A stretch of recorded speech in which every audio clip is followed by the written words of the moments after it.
There is a particular quiet that comes with a show you have already finished, more than once, and put on again anyway. You are not watching regular show tonight so much as letting it sit beside you in the dark. The voices arrive before the pictures do. Mordecai low and easy, Rigby somewhere between a laugh and a complaint, and your mind fills in the rest without asking. You know the park already. You know the little house where these two are supposed to be working, and you know they are not really working. And that knowing is the whole comfort of it. When a story cannot surprise you, it can finally hold you. The colors turn soft at the edges. The 80s synth hums under everything like a warm floor. And somewhere in that half-awake place where you are not quite following and not quite gone, the series keeps going gently without you. Tonight is about how that gentle thing was made, and about the strange truth that the success everyone wanted may have quietly cost regular show the loose, aimless charm of its early years. We are going to trace how a small idea grew large enough to change what it was. Welcome to Velvo. There is nothing you need to do here, and nowhere you need to be. Settle in, let your shoulders drop, and let the sound of this place carry you the rest of the way down. The story begins before the park existed at all, in the student films of a young animator named J.G. Quintel, whose shorts from CalArts, The Naive Man from Lollyland, and Two in the AM/PM, already carried the odd rhythm and the deadpan strangeness that would later become a series. Cartoon Network gave that instinct room to breathe through a project called Cartoonstitute, announced in the spring of 2008, a rare experiment that let young artists make pilots with no executive notes at all. 39 of these were put into development, and only 14 were ever finished. One of them was a quiet little short called First Day, and everything you are about to fall asleep to grew out of it. Before there was a show, there was a student with a portfolio of small films. J.G. Quintel came out of the California Institute of the Arts with 2 shorts that already carried the shape of what was coming. One was called The Naive Man from Lollyland, made in 2005, and the other was called Two in the AM/PM, made in 2006. Watch the later series carefully, and you can see these films sitting underneath it, the way the foundation of a house sits under the rooms you actually live in. The concept and the characters were being worked out there, in the private, low-stakes environment of school assignments, years before any network was involved. This matters for how we understand everything that follows, because regular show did not arrive fully formed out of a pitch meeting. It grew out of a young artist drawing the same kinds of people over and over until he understood them. The path from those student films to a television series ran through an unusual door, and the door had a strange name. Cartoon Network announced something called the Cartoonstitute at its upfront on the 3rd of April 2008. The idea behind it was almost radical in the context of a large corporation. Young artists would be allowed to create pilots without network executive notes. Think about what that phrase means for a moment. In most of television, the notes are the whole machinery. Executives read the script, they respond, they request changes, they shape the thing toward what they believe an audience wants, and the artist adjusts. The Cartoonstitute removed that layer on purpose. It was an anthology initiative, built on the theory that if you hand talented people the tools and then step back, some of what comes out will be worth keeping. The scale of the effort was larger than the number of things that survived it. 39 shorts were put into development at Cartoon Network Studios under the Cartoonstitute banner. That is a substantial slate, a wide net cast into a pool of young animators and their ideas. But only 14 of those 39 were actually completed. The rest fell away somewhere in the process, as most creative attempts do, and there is nothing tragic in that arithmetic. It is simply how development works when you allow for risk. You start with many, you finish with fewer, and among the finished ones you hope to find 1 or 2 that justify the entire exercise. The regular show pilot was one of the 14 that got made. The pilot had a title, and the title was plain in a way that suited regular show it would become. It was called First Day. It follows a 23-year-old blue jay named Mordecai and a raccoon named Rigby, already working as groundskeepers at a park, as an endless game of rock, paper, scissors over an old chair spirals into summoning a monster. That is the entire premise on the surface. 2 young men, or 2 young creatures shaped like young men, showing up to a job they are not especially qualified for and not especially excited about. There is something subtly honest about starting a series there, at the least glamorous possible moment, the first day at a job nobody dreams about. The short was posted to Cartoon Network's website on the 14th of August, 2009, where anyone could watch it. That same date carries a second meaning, and this is where the story turns from experiment into commitment.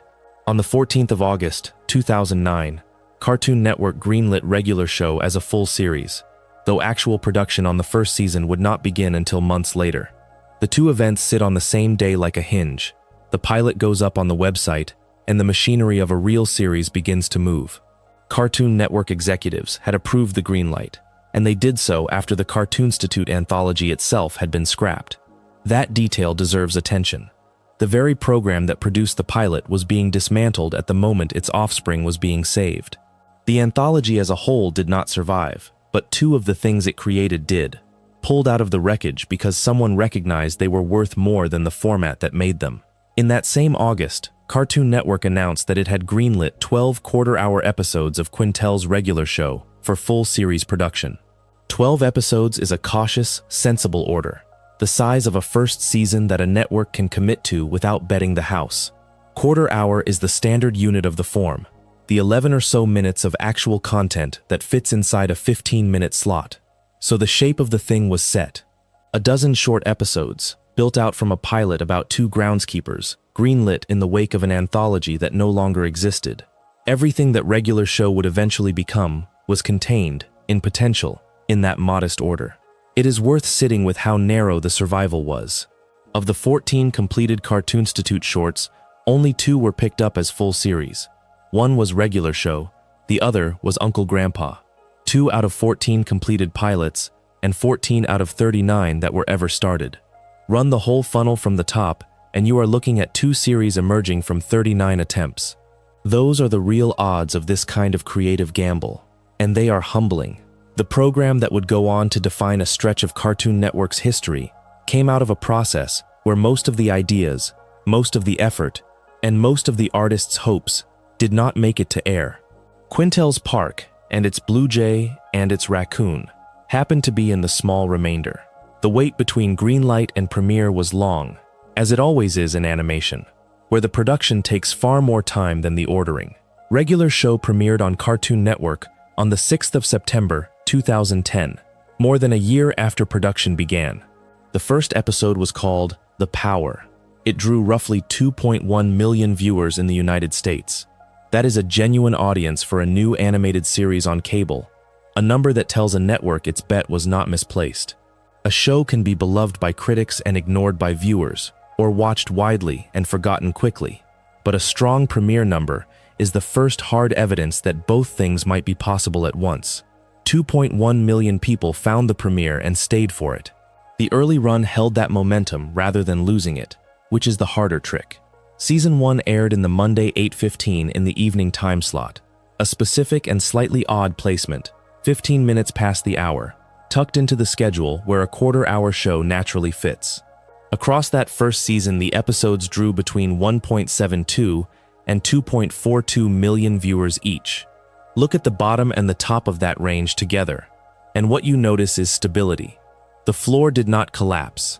The audience did not drift away after the novelty of the premiere wore off. Week after week, in that Monday evening slot, somewhere close to 2 million people kept returning to a park and its groundskeepers. For a first-year series born out of a scrapped anthology, that consistency is the whole ballgame. It is the difference between a curiosity and a franchise. There is one more thread worth pulling here, because it closes a small loop between the beginning of the series and its later confidence. The original 2009 pilot did not simply vanish once the series proper took over. An extended version of it, a director's cut, later aired as an episode of Season 2, keeping the same title the short had carried, First Day. So the thing that started it all was folded back into the story once the show had the room to include it. The pilot became canon. The audition became an episode. That gesture tells you something about how regular show regarded its own origins, not as an embarrassing early draft to be hidden, but as a piece worth showing to the people who had by then come to love the finished product. All of the success that would come after this, all the seasons and the reputation and the eventual mythology around Mordecai and Rigby, rests on this first stretch of facts. A student with 2 shorts, an anthology that let him work without notes, A pilot posted to a website on the same day production began. A dozen episodes ordered in the ruins of the program that made them. A premiere that pulled 2.1 million people, and a first season that held its audience near 2 million week after week. The rest of the story only exists because this part worked. Before regular show was a series, it was a smaller thing than that. It began as a short made for a Cartoon Network program called Cartoonstitute, a scheme with a simple and generous premise. Artists were invited to produce pilot shorts with no notes, no committee shaping the work from above, and any of those shorts might then be optioned into a full series. That word, no notes, matters more than it looks like it should. What reaches the screen in those early years carries the fingerprints of a single sensibility, not the smoothed-over consensus of a room, and you can feel that in the texture of the thing. J.G. Quintel built that original short out of material he already had. 2 of his student films from CalArts, one called Two in the Am, and one called The Naive Man from Lollyland, fed into it. Think about what that means for the eventual show. Its DNA is student work, the kind of animation made for its own sake, before there is an audience to please or a schedule to feed, and the loose, wandering, character-first quality of that origin never entirely left. The people who loiter at the park were, in a sense, always going to loiter, because the sensibility that made them was one that liked to sit with 2 characters and let a small moment stretch. The series proper arrived in the early autumn of 2010. That first episode is called The Power, and it is worth watching the way you might read a first chapter that a writer did not yet know would be studied.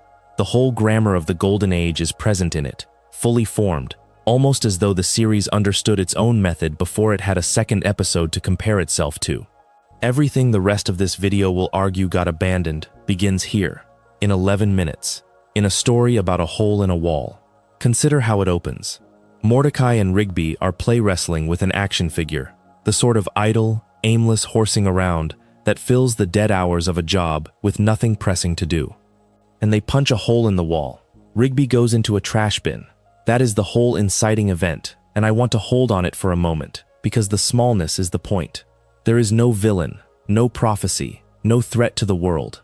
There is a wall that now has a hole in it, and 2 employees who understand, with the particular dread of the low-paid, that this is a problem they will have to solve before someone notices. From that dread comes the plot. To pay for repairing the hole, they need money, and money means a raise, and a raise means persuading the people who sign the checks. What they reach for is a magic keyboard called the Power. The provenance of this object is one of the small perfect jokes of the early show, and it is delivered without ceremony. The keyboard was stolen from a wizard who was urinating in a bush at the park. That is the sentence. A wizard, a bush, an ordinary human indignity, and out of that mundane theft comes an object of genuine power. Regular show does not pause to marvel at the wizard. He is scenery. The magic is treated as one more thing lying around the park, no more remarkable than the trash bin. With the keyboard in hand, they use it to manipulate Pops and Benson into granting the pay raise. Here is the first escalation, and notice that it is still, at this stage, a modest one. The stakes are domestic. They want a raise. They have found a shortcut. Any workplace comedy could contain this beat, and if the episode ended here, it would be a pleasant, forgettable 11 minutes about 2 slackers gaming their bosses. The genius of the early show is that it never ends there. It knows that a small problem solved by improper means is not a resolution. It is a fuse, and the fuse burns in the most ordinary way imaginable. Rigby mishears an instruction. That is all. Mordecai says something. Rigby hears it wrong, and because the instrument in his hands happens to bend reality, a simple mistake in communication does not produce a stubbed toe or a spilled drink. It sends skips to the moon. Sit with the shape of that. The mechanism of the disaster is as human as anything in the world. 2 friends failing to hear each other clearly, and the consequence is cosmic. A colleague is now on the moon. The household problem, the hole in the wall, the need for a little extra cash, has escalated by degrees into a surreal crisis, and every step of that escalation is traceable, logical, earned. This is the engine I want you to carry through everything that follows, because it is the thing the Golden Age understood, and the thing that later gets lost. The surreal chaos is never arbitrary. It is always the overgrown version of something small and real. The park is a place where people loiter, where the stakes begin at their lowest possible setting. A raise, a repair, a favor. And the show's method is to take that low setting and turn it, one plausible mistake at a time, into something that ends on the moon. The chaos is load-bearing. It grows out of character, out of laziness and misunderstanding, and the ordinary friction between two friends, and that is why it lands. You believe the moon because you first believed the wall. There is a discipline in that structure that is easy to underrate. 11 minutes is not much room. Each regular show episode runs about that long, and in the broadcast schedule, 2 of them were typically paired to fill a half-hour slot, which means every story had to open, escalate, and resolve inside a very tight frame. The Power does it by refusing to waste the opening. It does not spend its first minutes explaining the park or introducing a world. It gives you 2 characters being idle, lets their idleness cause a problem, and then follows the problem wherever its own logic leads. The economy is not a limitation the program tolerates. It is the form the series is built for. Look at how much country the early run covered while holding to that method. Season 1 is only 12 episodes, airing from that September premiere through to the 22nd of November, 2010. A short season, a proving ground. By season 3, the show had found its full stride, 39 episodes running from Stick Hockey in September of 2011 all the way to Bad Kiss in September of 2012, a full year of the park at its most confident. That is the span this video treats as the golden age, from the first hole in the first wall to the deep, assured middle of regular show's life, and across all of it the baseline holds. Small stakes at the park, a plausible mistake, escalation by degrees into the surreal, resolution before the 11 minutes run out. I keep returning to the wizard in the bush, because that single image tells you almost everything about the register the series is working in. A creature of pure fantasy, caught mid-act in the least dignified human moment, robbed of a magic keyboard by 2 employees who only want to fix a wall. The fantastical and the mundane are not in separate compartments here. They occupy the same park, breathe the same tired air, and that flatness of tone, treating a moon launch and a trash bin with the same even voice, is precisely what makes the escalation feel weightless and true, rather than forced. Nothing in the frame is impressed with the magic. The characters are too busy trying to keep their jobs. That is the baseline. That is the thing the coming chapters measure everything against. A show that began as no-note student film sensibility, that trusted 2 characters to loiter until their loitering broke something, and that understood chaos as consequence rather than spectacle. Hold The Power in your mind as the control case, the pure sample. When the later seasons are accused of abandoning what made regular show work, this is what they are accused of abandoning. Not the magic. The magic was always there, urinating in a bush at the park. What they are accused of losing is that first small damage, the real problem at the root of the surreal one, and the patient, plausible chain that connected the 2. There is a version of the regular show story that ends with 2 men in a park, forever, doing nothing in particular. That was the version Cartoon Network asked for at the beginning. When the network first picked the program up, the arrangement was simple and, in its way, honest about what it wanted. J.G. Quintel has said that the network wanted all standalone episodes, that it did not want anything that felt serialized, nothing that carried a thread from one week into the next. Each half hour was to close its own loop. You could watch them in any order. You could miss 3 in a row and lose nothing. The series was built, at the level of its contract with the people paying for it, to be forgettable in the kindest sense of that word, which is to say that no single episode was allowed to become load-bearing. Hold that instruction in your mind, because everything that follows is a slow argument against it, and the argument is not made by the writers, it is made by the awards. In 2011, the show received its first serious institutional nod. The episode, Mordecai and the Rigbys, was nominated for the Primetime Creative Arts Emmy for Outstanding Short-Format Animated Program. It did not win that year, but a nomination is a message, and the message a nomination sends into a writer's room is a specific one. It says that the industry, the people who hand out the small gold statues at the ceremony held slightly apart from the main event, have looked at this thing about 2 park groundskeepers and decided it belongs in the conversation. The category itself is telling. Short format. The series was being celebrated, at first, precisely for its brevity, for the compressed gag, for the 11-minute shape that made no promises about tomorrow. Then, in 2012, it won. The episode was excellent, and with that win, regular show crossed a line that cannot be uncrossed. It was no longer a promising cable oddity. It was an Emmy-winning program. Think about what that does to the internal weather of a creative team. The thing you made as a series of disposable jokes has just been told, by the highest body in American television, that it is not disposable at all, that it is in fact worthy of preservation and praise. The reward arrives attached to the work, and so the mind begins, softly and perhaps without permission, to ask what kind of work earns more of it. The recognition did not stop with that single victory. In the years that followed, the nominations kept coming in the same category, a steady annual drumbeat. In 2013, the program was nominated again, this time for A Bunch of Full-Grown Geese, and Wikipedia's summary of the awards lists a second episode standing beside it that year, the Christmas Special, named as a co-nominee at the 65th Primetime Creative Arts Emmy Awards. Consider the shape of that pairing for a moment. A special. A Christmas special is, by its nature, an event episode, the kind of installment that assumes you care enough about these characters to gather with them at a particular time of year. That is not the grammar of the standalone gag. That is the grammar of a show that has begun to believe in its own continuity. The pattern held into 2014, with a nomination for The Last Laserdisc Player, and into 2015, with White Elephant Gift Exchange.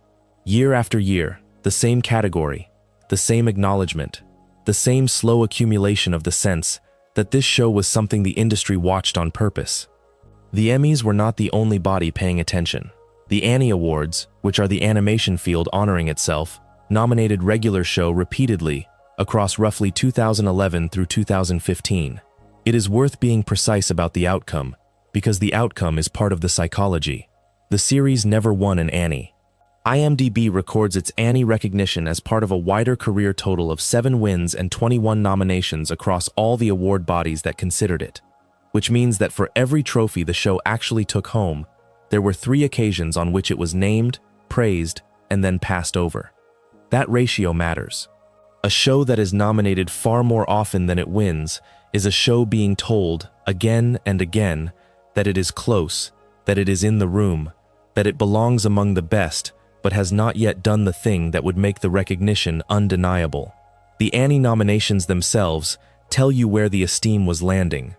At the 42nd Annie Awards, honoring the 2013-14 season, the series was nominated for Best General Audience Animated Television Broadcast Production, the top general category, the one that says this is not merely good children's programming, but good television. In the same cycle, it drew nominations for Outstanding Achievement in Character Design, for Benjamin William Adams, and for Outstanding Achievement in Voice Acting, for Mark Hamill, who voices Skips among other roles on regular show. And, tellingly, it was nominated for Outstanding Achievement in Writing, an award credited to a room of people: Matt Price, John Davis Infantino, Mike Roth, Michelle Cavan, and Sean Seales. Return to that last one, the writing nomination. When a body of professionals singles out your writing for a specific honor, the incentive it creates points in a very particular direction. Character design rewards the drawing. Voice acting rewards the performer. But writing, as a category, rewards ambition of story, the sense that something was constructed with care and reach. The program also collected a Best Animated Broadcast Production for Children's Audience nomination at the 41st Annie Awards, and another Best General Audience nomination in 2015, and the drift across those citations is unmistakable. The praise was migrating, over the years, from the children's shelf toward the general one, from the category that treats animation as a thing made for kids, toward the category that treats it simply as television. The music was honored too, and honored more decisively than almost anything else. Regular Show won the BMI Cable Award for Top Television Series in both 2013 and 2015. 2 clean victories for the score, for the underlying music that carried the emotional weight of a scene beneath the dialogue. There was a nomination from across the ocean as well. a BAFTA Children's Award nomination in 2014, in the category decided by the young viewers themselves, the kids' vote for television. The recognition, taken together, was broad. It came from the American television establishment, from the Animation Guild, from the composers, from British children with ballots. Now return to where this chapter began, to Quintel's account of a network that wanted no serialization, no threads, nothing that felt like a continuing story, and ask a simple question about human nature. What happens to a room full of talented writers who are told, at the outset, that their work should be small and self-contained, and who are then rewarded, year upon year, with Emmy wins and Emmy nominations and Annie nominations, for writing and for the series as general audience television and for a Christmas special that only makes sense if the audience is invested in return? The awards are not neutral. They are a form of feedback, and feedback shapes behavior whether or not anyone intends it to.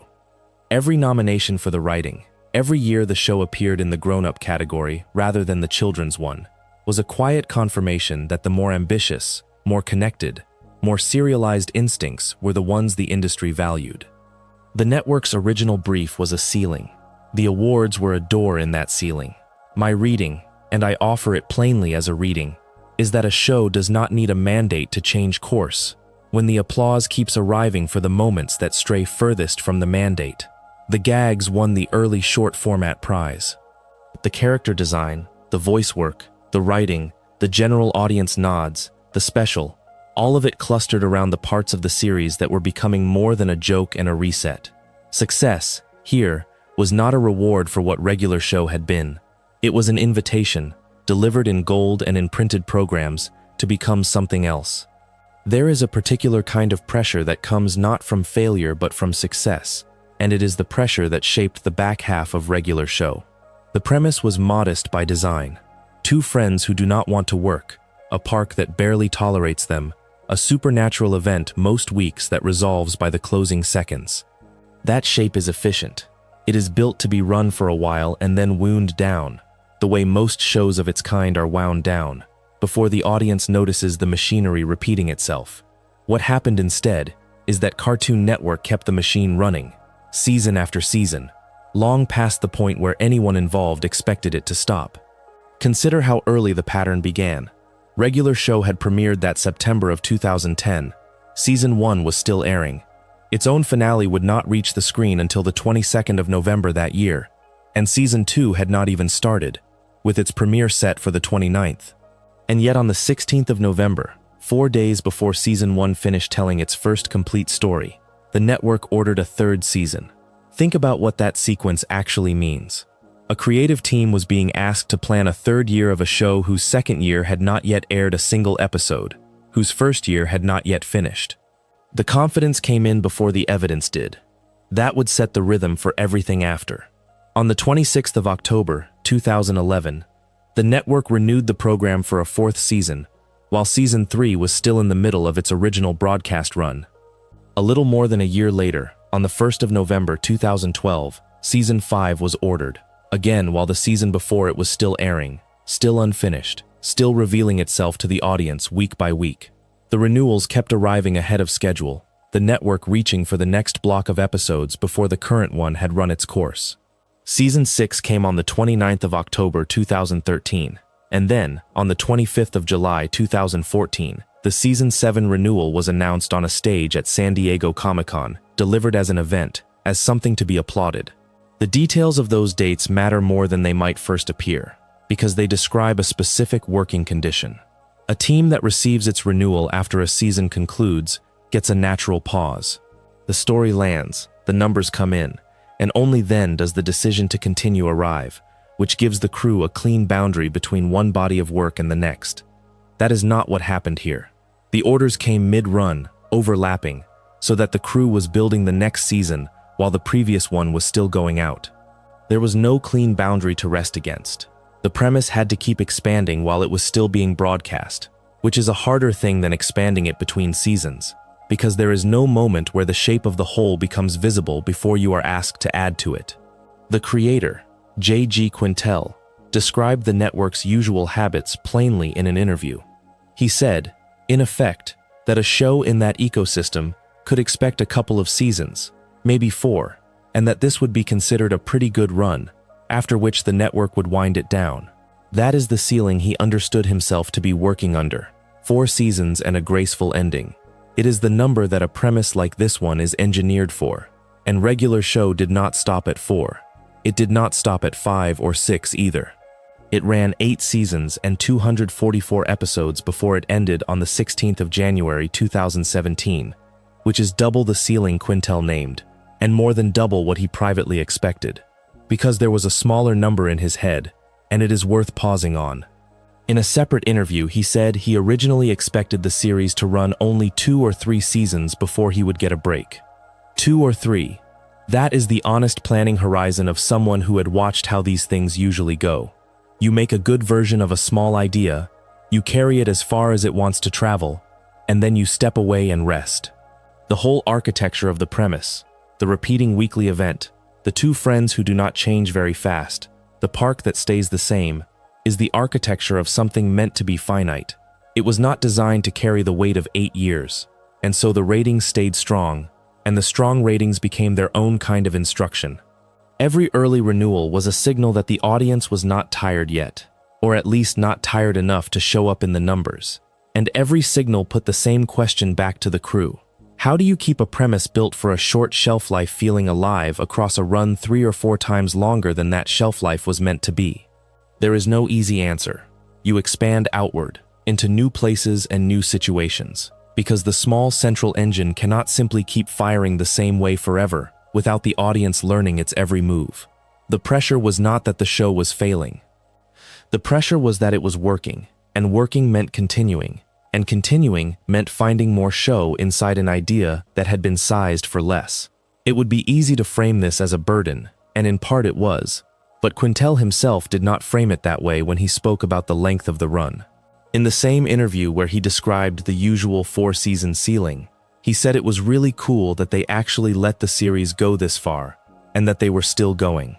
That is his phrasing, and it carries a genuine gratitude. He understood that most shows of this kind do not get the chance. The network kept greenlighting past the expected point, kept ordering more, and he read that as a gift rather than only a strain. Both things can be true at once. The continuation was a vote of confidence and a standing demand, an honor and an obligation arriving in the same envelope over and over ahead of schedule. There is something quietly revealing in the gap between the 2 numbers he gave. 2 or 3 seasons was the expectation. 4 was the network's usual ceiling. 8 was the reality. Each of those is a different picture of the same show. The first is the creator's modest sense of how long his own idea could run before he needed to rest. The second is the industry's rough sense of how long a show like this survives. The third is what actually occurred, a run that blew past both, not because the premise had secretly always been capable of it, but because the audience kept the network ordering, and the network kept the crew building. The length was not planned into the idea. It was granted to the idea, piece by piece, renewal by renewal. When you watch the later seasons with this in mind, the ambition of them starts to look less like restlessness and more like necessity. A show that expected to end around season 3, and that the industry expected to end around season 4, found itself needing to fill years beyond either mark. The expansion of its world, the reaching for larger and stranger situations, was the crew answering a question the early renewals had forced on them long before the story was ready to be asked. "Keep going," the network said, again and again, before each season had even finished.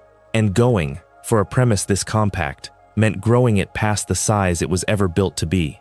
There is a version of the ending that almost happened, and it deserves a moment before we get to the one that did.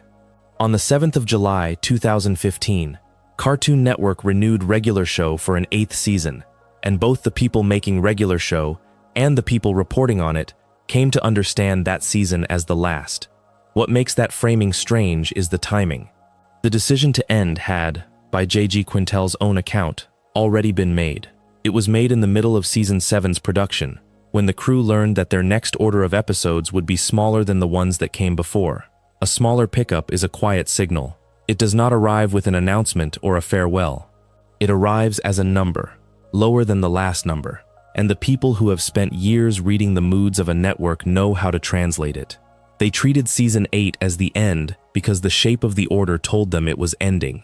There is a detail underneath that decision that tells you something about how Quintel wanted to work. He has said that he had an understanding with Cartoon Network, an arrangement made in advance, that if the program were ever going to be canceled, the network would give him notice. Not a surprise, not a sudden empty slot on the schedule, but a warning, so that he could bring the story to a proper close rather than being caught mid-sentence. Think about what that arrangement reveals. It is the request of someone who cares more about the landing than the flight. Many shows do not get that courtesy. They simply stop, and the last episode produced becomes the last episode by accident rather than by design. Quintel wanted the difference between an ending and a stopping, and he negotiated for it. So Season 8 became the vessel for that ending. It ran 28 episodes, and it concluded with a thing called a regular epic final battle, an extended special that stretched to 33 minutes and aired in mid-January of 2017, as the 244th episode of the series. Everything about that description signals intention. You do not accidentally make a 33-minute finale. You do not accidentally title an episode with the word final inside it. This was a show being escorted, deliberately, toward the exit its makers had chosen for it. Inside the special, the story reaches for something larger than the park, larger than the small comic scale the series had lived in for most of its run. Pops, the gentle and strange lollipop-headed man who had drifted through the background of so many episodes as a figure of pure innocence, is placed at the center of a cosmic conflict with his evil twin brother, Anti-Pops. And the way that conflict resolves is not a joke, and it is not a reset. Pops sacrifices his own life to defeat Anti-Pops. The most harmless character in the series gives up everything to end the threat. There is a weight to that choice that the series had been building toward without ever quite saying so. And when it lands as the kind of ending that closes a door rather than leaving it ajar. And then the special does something even more decisive. It ends on a time skip, a montage that carries Mordecai and Rigby and the rest of the park staff years into the future, visibly aged up from the versions of themselves we had watched for the entire run. This is the gesture of a story that intends to be finished. When you show a character grown older, grown into a later chapter of a life, you are telling the audience that there is no more middle to fill in. The story does not pause here. It concludes here, and it shows you the consequences reaching forward through time, which is another way of saying that the timeline has been sealed. The finale did not leave a hook, it left a horizon. Now, here is where the framing this chapter was built around asks for a moment of honesty, because the facts we have permit a smaller and more precise claim than the dramatic one. The idea that success broke the show, that a renewal forced a retcon of a finale written as the end, is a story fans tell, and it is a compelling shape for a story. But look carefully at the sequence the verified record gives us. The renewal for Season 8 came in 2015, and the crew treated Season 8 as the last. The finale aired in 2017 and ended the way an ending ends, with a death and a leap forward through time. What came afterward was not a mid-run reversal that unwound that finale. It was something that arrived much later, and arrived in a different shape entirely, because the series did come back. On the 13th of June, 2024, at the Annecy International Animation Film Festival, a revival was announced as in development, with Quintel returning as showrunner. By some accounts, the title leaked before the announcement itself did, surfacing through, of all things, a Warner Brothers Discovery internship job listing that referenced regular show Lost Tapes. There is a small irony in that leak. The grand return of a beloved series revealed not through a trailer or a poster, but through the fine print of a hiring page. The revival took the full title Regular Show, The Lost Tapes, and it premiered on the 11th of May, 2026, on Cartoon Network and on international HBO Max, with Quintel, William Salyers, and Sam Marin all returning to voice the roles they had originated. And this is the part that matters most for the question of whether the finale was broken. The Lost Tapes is officially classified as a prequel, not a continuation, not a resurrection of the timeline the finale had sealed, but a story that lives before the ending rather than after it. That classification is a quiet act of respect toward the finale, if you think about it the right way. A direct continuation would have had to reach into that time skip montage, into those aged-up faces and pry the door back open. It would have had to say that the horizon was not really a horizon, that Pops's sacrifice was not really the closing note. A prequel does none of that. It leaves the ending exactly where the ending was placed. It goes looking for stories in the space that was always there, in the years before the epic final battle, without disturbing the conclusion the crew had negotiated the right to build. So the cleaner reading, the one the facts actually support, is nearly the opposite of the dramatic one. This is not a show whose logic was broken by success. This is a show whose makers wanted an ending, arranged in advance to be given the chance to write one, treated a smaller episode order as their cue, and spent 33 minutes and a leap through time delivering a real conclusion. And when the machinery of a media empire eventually came back around, hungry as those machines always are for a title with a loyal audience, the return it produced was careful enough to slot in before the finale rather than on top of it. The ending stayed an ending. What success brought was not a retcon of that ending, but a new room built faintly beside it, in the past, where nothing already decided had to be undone. There is a story people tell about the 6th season of regular show, and the story goes like this. A show that had staged something enormous, a battle that felt like an ending, had to walk that ending back once the network ordered more of it, and the premiere of season 6 became the episode that explained away the near-final battle, the moment when the mythology began to swallow the comedy. It is a tidy story. It has the shape of a real one, and when you go looking for the episode that is supposed to carry all of that weight, you find that it is not there. The real premiere of season 6 is called Maxin' and Relaxin', episode 154 in the overall count, and it aired on the 9th of October in 2014. Its plot is small and domestic, in the way the early show was small and domestic. Mordecai is worried that his mother will embarrass him in front of CJ at a family dinner. That is the engine of the episode. There is no near-final battle to walk back, no cosmic retcon, no army of returning enemies. A young man is anxious about a girlfriend meeting his family. Whatever the mythology of regular show became by its 6th year, the door it opens on is a dinner table, and the stakes are the ordinary humiliations of being seen by the people who love you while you are trying to impress someone new. So the premise, as it is usually stated, does not survive contact with the episode. And I want to be honest about that before going any further, because the value of thinking carefully about a show like this comes entirely from refusing to narrate the version that sounds good over the version that is true. Regular show was officially renewed for a 6th season in late October of 2013. That renewal is real. The premiere that followed it is real. The connection people imagine between the two, a renewal that forced a battle to be softened, simply is not what that premiere does. But the instinct behind the story is not stupid. It is misfiled. Because there is an episode in regular show that does almost exactly what the season 6 premise describes. An episode built out of renewal energy, out of a show suddenly aware of how much history it had accumulated and deciding to spend all of it at once. That episode is Exit 9B, and it is the season 4 premiere, episode 80 overall, which aired on the 1st of October 2012. 2 seasons early, 2 years early, and carrying every ounce of the mythology weight that the season 6 story wants to assign somewhere else. Consider what happens in it. Mordecai and Rigby discover that their co-workers have been brainwashed, that the park itself has been seized so that a freeway, the Exit 9B of the title, can be built through it. To save the park, they have to undo the brainwashing. That is the surface. Underneath it is something regular show had never attempted at this scale. Exit 9B brings back nearly every past villain from the first 3 seasons and throws them all into a single mass battle. And on the other side, Skip summons past allies to fight them, Gary and Death and Tecmo, the god of basketball, the guardians of eternal youth, a roll call of everyone the program had ever invented and set aside. The freeway plot is orchestrated by Garrett Bobby Ferguson Jr., the son of a previous villain, Garrett Bobby Ferguson, returning to take revenge on Mordecai and Rigby for what happened to his father. Think about what that structure actually is.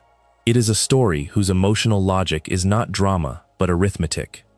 Every villain the heroes ever defeated, every ally they ever earned, summed and set against each other.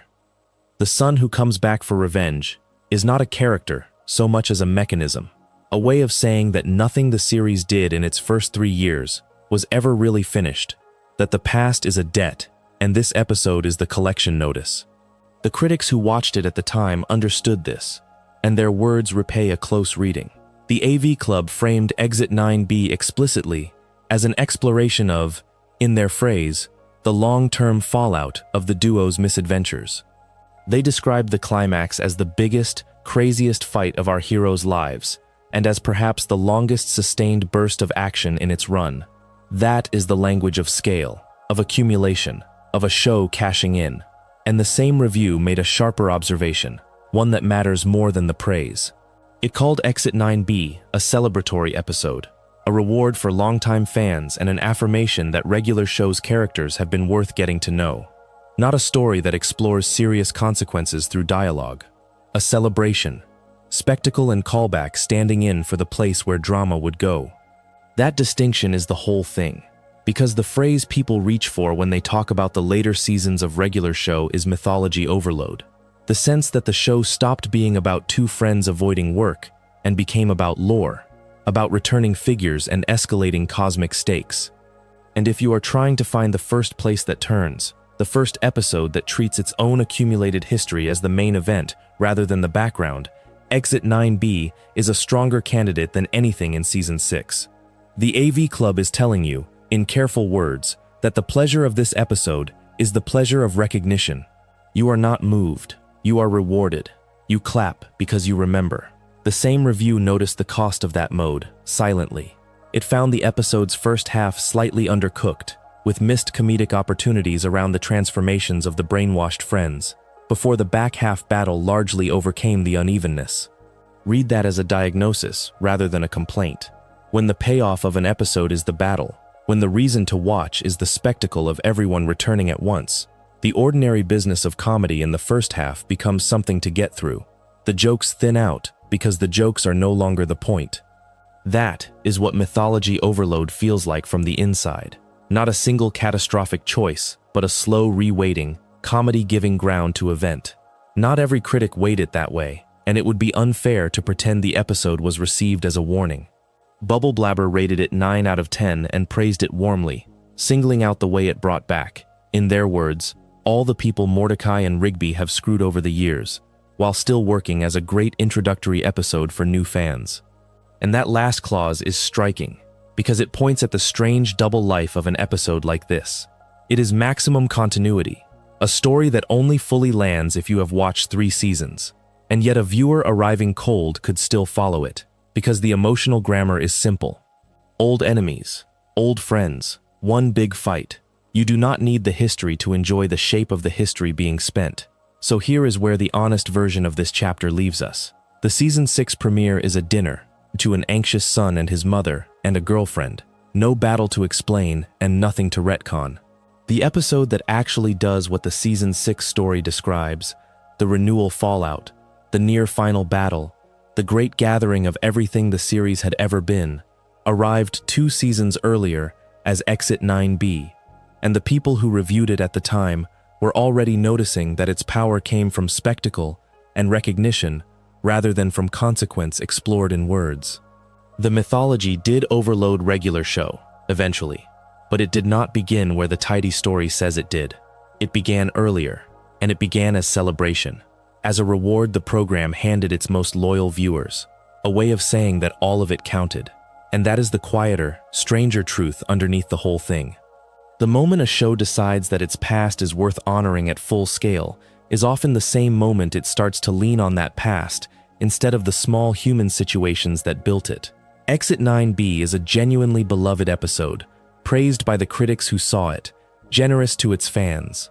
It is also the moment you can watch the balance begin to tip, the comedy of 2 friends avoiding their jobs starting to make room for the machinery of lore. The Season 6 premiere, by contrast, went back to the dinner table, back to being embarrassed in front of the people you love, as if the series still remembered, even that late, where it had actually come from.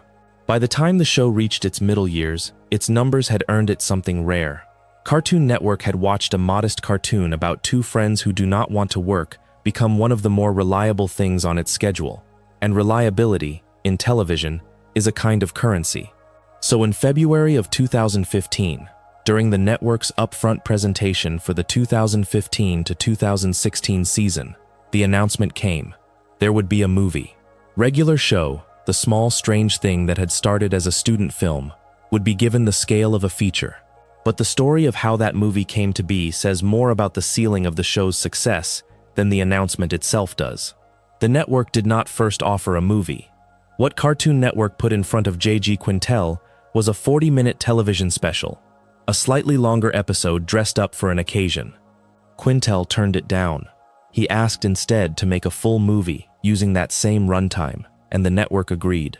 Think about what that exchange reveals.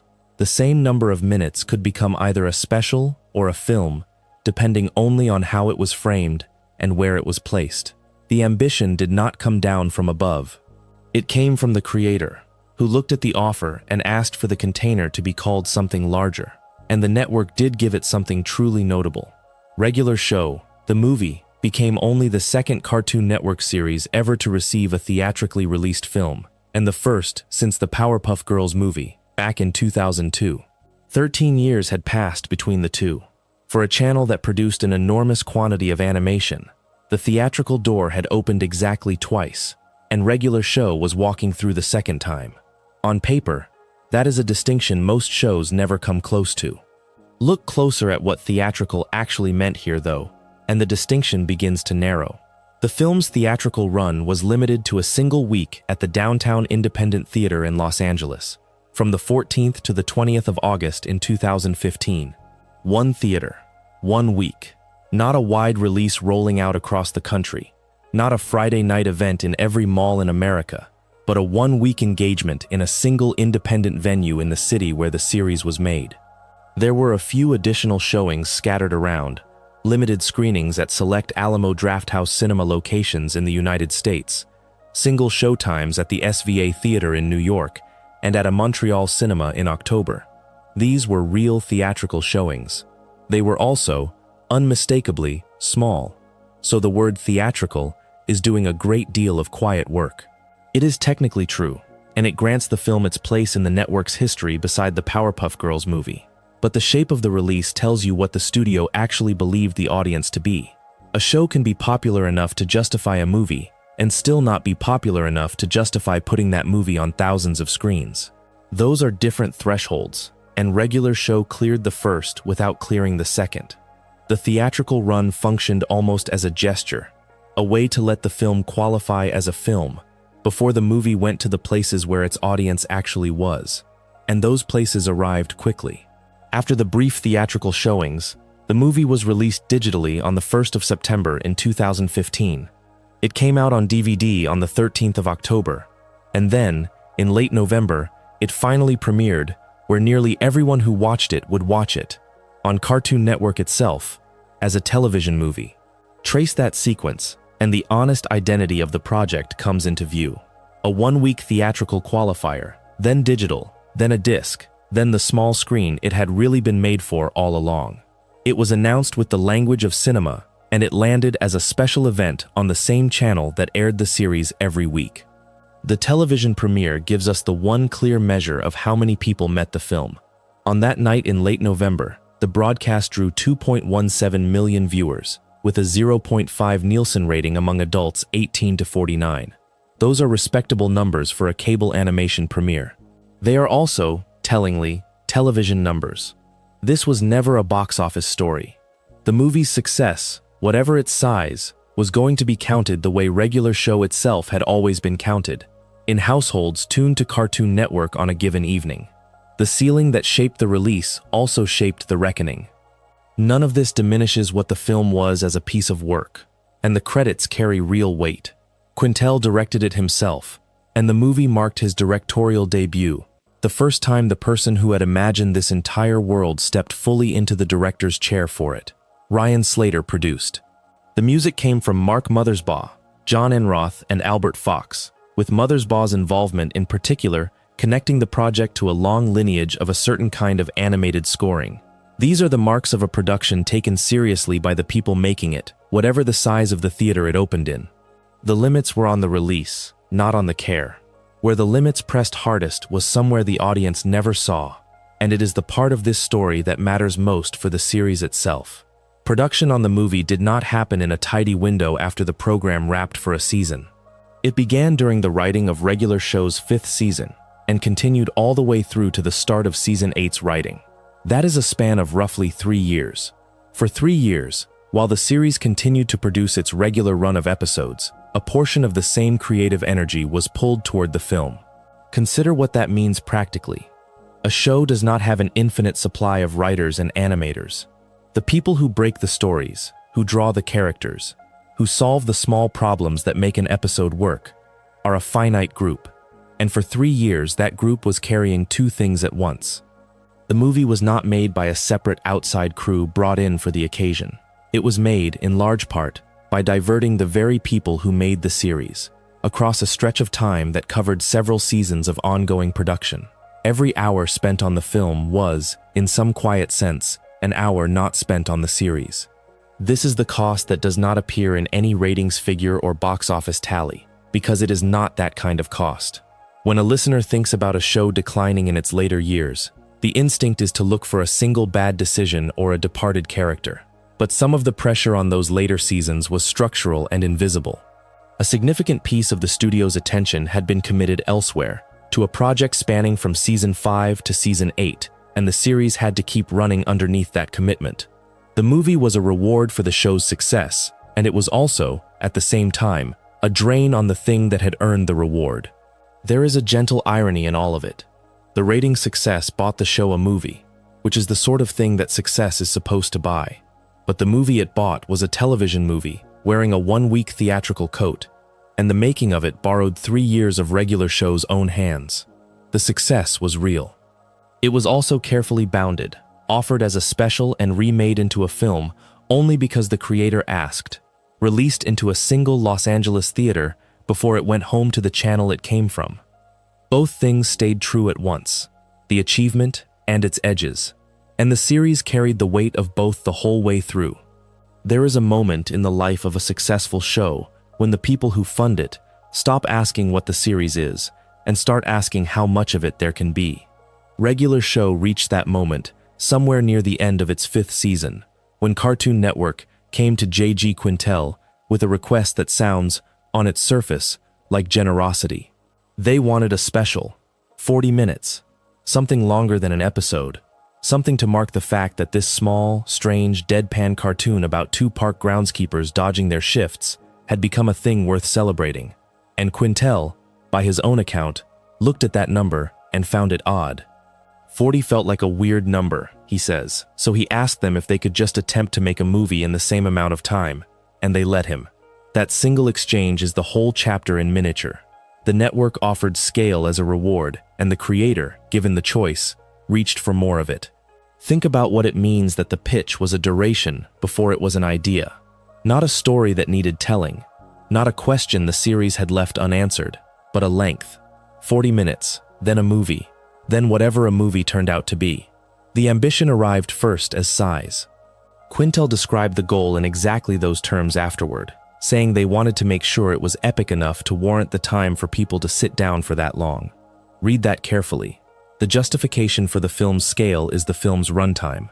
The reason it had to be big was that it was long, and the reason it was long was that they had chosen to make something big. It is a loop, and it is an honest one. Regular Show had always been a series that found enormous feeling inside small stakes, a slacker comedy that would tip into cosmic horror for a single joke and then return to the couch. The movie inverted that instinct. It started from the epic and worked backward.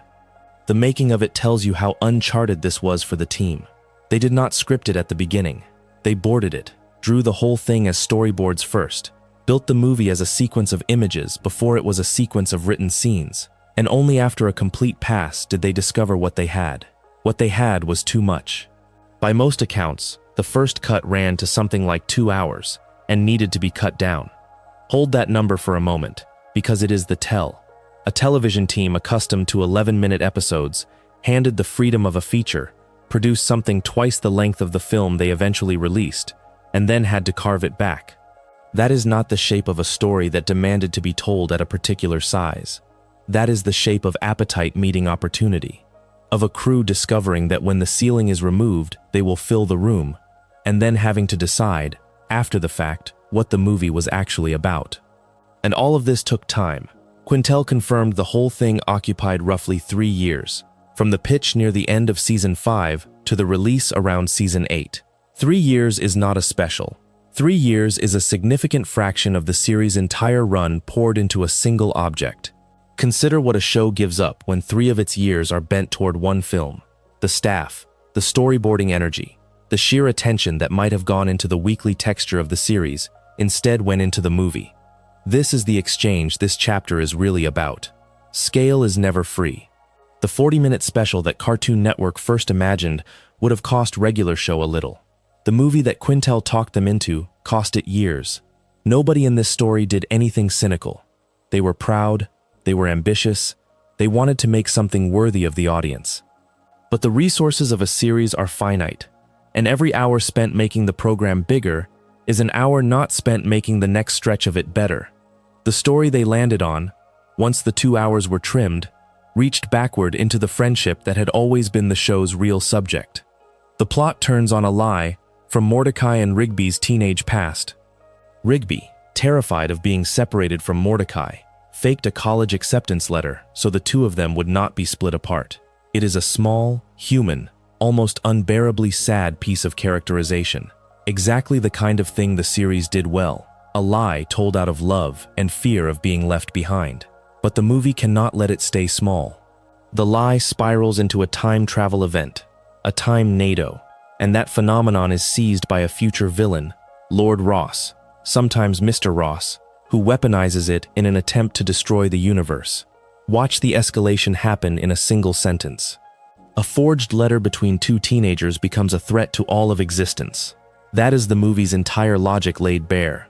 The local feeling inflated until it can carry a universe-ending plot, because a universe-ending plot is what a movie, in this thinking, is supposed to have. The future timeline pushes the same instinct further. There, a cybernetic version of Mordecai fights alongside the rest of the park crew, Benson and Skips and Muscle Man and High Five Ghost and Pops, all of them arrayed against Lord Ross. And it is Benson, the perpetually furious gumball machine manager whose entire comic function for years was to yell at these two for doing nothing, who sacrifices himself so that Rigby can take a time ship back and repair the past. There is something genuinely moving in that image if you have watched the series. Benson given a hero's death, the man who spent 100 episodes wanting to fire them, dying so one of them can save the other. The channel has traced Benson's whole arc elsewhere, and this is the same character seen from a different distance. What matters here is not the death itself, but what it represents about the film's method. To make the movie feel large, the series reached for its oldest, most familiar figures and gave them the scale of legend. The reward for the series' success was permission to turn its sitcom cast into a science fiction army. Quintel directed it himself, his first time directing a feature, and co-wrote it with Sean Sellis. The guest voices carried the same logic of enlargement, Mark Hamill returning as Skips, Jason Mantzoukas voicing the villain Ross, David Koechner as Principal Dean. And Quintel was careful to insist the film counted. He stated plainly that the movie is canon to the series, set directly after the events of Season 6. That insistence matters more than it might seem. A special can be a lark, a detour, a bottle episode you are free to ignore. By declaring the movie canon, the team bound the series to it. Regular show's actual timeline now runs through this 2-hour object, built without a script from storyboards outward. The biggest thing they made was also made load-bearing. Then comes the part of the story that gives this chapter its clearest evidence, the way the movie actually reached the world. For all the scale, for all the 3 years and the epic runtime and the universe at stake, regular show, the movie, never received a wide theatrical release. Its only showing on a cinema screen was a limited qualifying run at a single theater, the Downtown Independent in Los Angeles, for 1 week in the middle of August in 2015, the 14th through the 20th. A qualifying run is a technical thing. It is the minimum theatrical exposure a film needs to be eligible for certain awards. 1 theater, 1 city, 1 week, largely a formality. So the movie they built to be epic enough to warrant people sitting down for that long was shown, theatrically, to whoever happened to be in downtown Los Angeles for those 7 days. After that, it moved the way television content moves. Digital release on the 1st of September, DVD in the middle of October, and finally its true premiere as a television movie on Cartoon Network that November of 2015. That is the real debut, the one the audience was always going to see, on the very network that had asked for a 40-minute special in the first place. And here the numbers close the loop with a quiet honesty. The television premiere reportedly drew somewhere around 2 million viewers, with a modest rating among adults 18 to 49. Those are perfectly respectable television numbers. They are not the numbers of an event that transcended the show. They are the numbers of a good night for a popular cartoon, which is precisely what it was. Hold the whole arc in your mind at once. A network rewards a beloved show by offering it more room. The creator, sensing that more is available, asks for more still, a movie instead of a special. The team, unbounded, produces twice the film they need and spends 3 years doing it. They inflate a tender lie between two friends into a battle for the universe, kill off their comic foil as a war hero, and declare all of it canon so none of it can be waved away. And then the thing they built to be epic goes out into the world as what it always structurally was, a made-for-television movie, qualifying for a week in one theater before landing on the channel that had ordered it, pulling the numbers a strong episode might pull. Nothing here failed. That is what makes it the clearest artifact of the pattern this series lived out. Success was not rewarded with a deeper season or a sharper year of the series. It was rewarded with scale, with length, with size for its own sake. And the audience received it, calmly, on a Wednesday night in November, the way they received everything else. There is a moment in the life of almost every successful cartoon when the thing that made it special becomes the thing that makes people nervous. For Regular Show, that moment arrived, by J.G. Quintel's own account, somewhere around the 2nd or 3rd season of its original run. He described it later, by most accounts, in fairly plain terms. Cartoon Network executives called the crew, and the message was simple. They needed the team to tone it down, and to take some of that stuff out. Not all of it, some of it.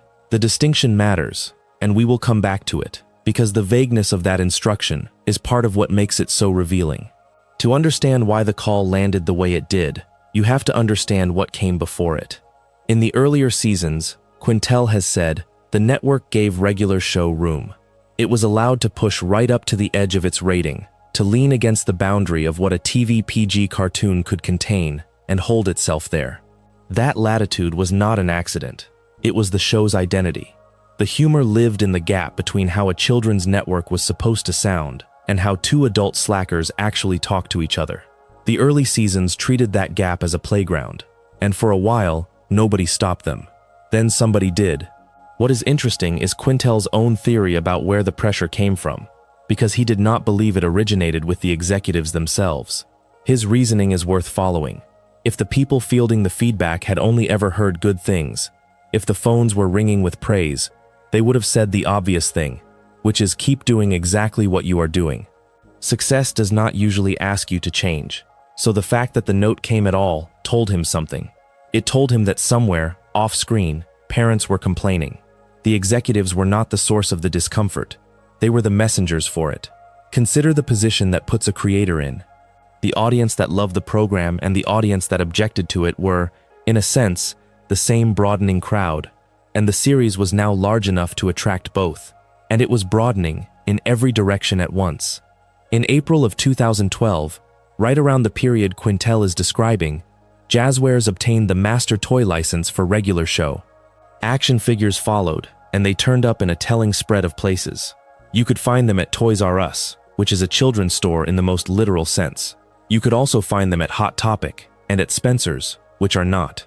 That single distribution list is a small map of the show's whole predicament. The same characters were being sold to 8-year-olds and to the older, edgier shoppers who drifted through a Spencer's. A product cannot easily be two things to two crowds without eventually being asked to explain itself. The toy line did not last forever either. By late 2014 and into 2015, Jazzwares had discontinued it. But for those few years it stood as physical proof that the show had grown past the size where a network could simply look the other way. So the crew adapted, and the ways they adapted are quietly ingenious. The most elegant example is the problem of intoxication. A TV PG cartoon cannot show its characters getting drunk on alcohol. That is a hard line. But the feeling of being wasted, the loose, loud, slightly out of control energy of it, was central to the kind of comedy the series wanted to make. So they found a workaround that keeps the sensation and drops the substance. The characters get wasted on soda and hot wings instead. No alcohol appears. The behavior does. It is a solution that respects the letter of the rule while smiling at the spirit of it. And it tells you how much of regular show's craft went into staying just barely inside the fence. Not every fight could be won that cleanly. The Halloween special from the 4th season, the second of the Terror Tales anthologies, ran into a wall the writers could not decorate their way around. The story they planned ended in death. In the version they wrote, the park staff are killed in a fiery crash, and the driver responsible is a demonic tow truck driver, a genuinely dark closing image for the group. Cartoon Network required them to change it. What replaced the crash is softer in outcome, but stranger in a way I find subtly interesting. The group survives, in the sense that they reach the party, but they reach it as ghosts. The characters are still, technically, dead. The horror is preserved. The fiery, graphic mechanism of it is not. It is a compromise that lets the special keep its bleak little heart while trading the darkest picture for a lighter one. And it shows the network drawing lines not around the idea of mortality, but around how vividly you were allowed to render it. The hardest part of the note, though, was not the new episodes. It was the old ones. When the executives asked the crew to take some of that stuff out, they were not only talking about what had yet to be made. The team had to go back and retroactively pull language and content that had already aired. Notice the oddness of that for a second. This was material the network had already approved, already broadcast, already sent into millions of homes without incident. And now, after the fact, it had to be walked back. The standard had not been broken by regular show. The standard had moved underneath it. What was acceptable in Season 1 was softly reclassified as something to be scrubbed from the record, and the crew became, in effect, editors of their own past. You can see the fingerprints of that scrubbing most clearly in the syndicated and rerun versions of the program, where the edits are small enough to be almost comic. The word crap across multiple episodes was swapped for the word crud. Benson has a line about keyboard crap, and in the edited cuts, it becomes keyboard crud. It is one letter of difference. It changes nothing about the meaning and everything about the register, softening a mildly rude word into a wholesome one. The same instinct governs another substitution. The word turd, where it appeared, was replaced with the word plank. Plank. A flat piece of wood, standing in for an insult, chosen presumably because it sounds vaguely like something you might shout in frustration without meaning anything by it at all. I want to be careful here, because it would be easy to treat these little word swaps as either a scandal or a joke, and they are neither. They are something more ordinary and, in a way, sadder. They are the sound of a show being sanded. Not censored in one dramatic stroke, but adjusted, letter by letter, syllable by syllable, until the edges that once caught the light are smooth. Crap becomes crud, turd becomes plank, a drunk becomes a person who ate too many hot wings. A fiery death becomes a party full of ghosts. Each individual change is defensible. Each one, taken alone, costs almost nothing. And that is precisely how the process works. No single edit is worth fighting to the death over, so none of them gets fought that way. And the cumulative effect is a slow migration away from the voice the early seasons had. What Quintel described to Variety was not a villain. There was no executive who hated the series, no single decree that gutted it. There was a phone call, a set of complaints from parents he could only infer, and a broadening audience that pulled the show toward the middle from both ends at once. The toys on the shelf at Spencer's and the toys on the shelf at Toys R Us were asking for two different programs, and the series, being one program, slowly answered the safer of the two. That is the quiet cost of getting big. The latitude that defined the early seasons was a gift the network could afford to give a small, strange thing. It became harder to justify once the strange thing was famous, and the note to tone it down was, in the end, simply the price of the audience it had earned. By the 6th season, the machine that made regular show had begun to change shape from the inside, and the change was quiet enough that a viewer at home would never have felt it. Mike Roth, who had served as supervising producer, left regular show after season 6 to work with the Cartoon Network Studios Shorts program. That kind of departure does not announce itself in an episode. There is no card that reads goodbye, no scene that carries the weight of a man stepping away from the daily labor of a series he had helped hold together. And yet a supervising producer is one of the load-bearing beams of a production, the person who keeps the thing standing while the creator does the work of creating. And when a beam like that is removed, the whole structure has to redistribute the weight somewhere. Where it went, in this case, was to Sean Seeley's. He had been a storyboard artist on the program, one of the people who translate a script into the actual drawn sequence of shots, and starting with season 7, he took over as the sole supervising producer, a role he would hold all the way through the series finale in 2017. Think about what that word soul is doing there. Not one of two, not part of a shared burden. One person, carrying the producing weight of a series in its final stretch. A series that by then was no longer just a series. Because the other thing happening in this period was that regular show had stopped being only a television show. It was becoming a franchise, and a franchise pulls at its own creators from every direction at once. The clearest evidence of this is a number, and the number is quietly startling once you sit with it. Season 6 was originally planned to run for 40 of its 11-minute segments. What actually got made was 31 segments, which came to 28 episodes. 9 segments, simply gone from the plan. And the reason they were gone is not that the ideas ran dry or that the network lost faith.